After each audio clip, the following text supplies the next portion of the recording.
প্রতিদিন প্রতিক্ষণে ফ্যাসিবাদের বিরুদ্ধে লড়াই করেছে, মিছিল করেছে, শহীদ হয়েছে, মিথ্যা মামলার শিকার হয়েছে, সবাই এই আন্দোলনের অংশীদার। মোটা দাগে দুইটা অংশীজন আছে।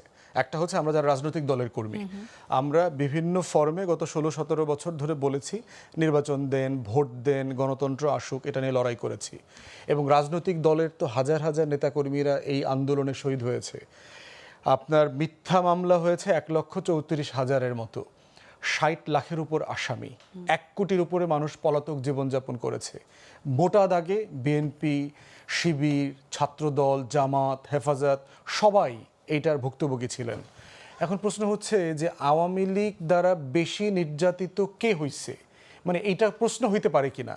মানে ডিবি অফিসে গেলে কাকে বেশি পিটাইতো, ছাত্র দলের নেতাকে বেশি পিটাইতো না শিবিরকে বেশি পিটাইতো, এইটা তো কোনো প্রশ্ন হইতে পারে না। তো এই জন্য হচ্ছে পলিটিক্যাল কোয়েশ্চেন হচ্ছে সবার অবদান আছে।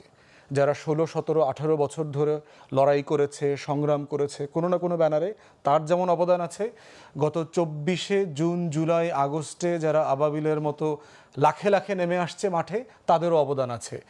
যে মা দুপুরবেলা বাসা থেকে খাবার রান্না করে মিছিলকারী ছেলেদেরকে, বন্ধুদেরকে খাওয়াইছে, তারও অবদান আছে।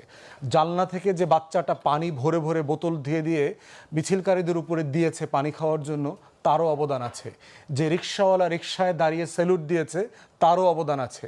যে সিএনজি ড্রাইভার লাশ মর্গে নিয়ে গেছে কিন্তু টাকা নেয় নাই, তারও অবদান আছে। অতএব অবদানটা আপনার সামগ্রিক একটা ব্যাপার।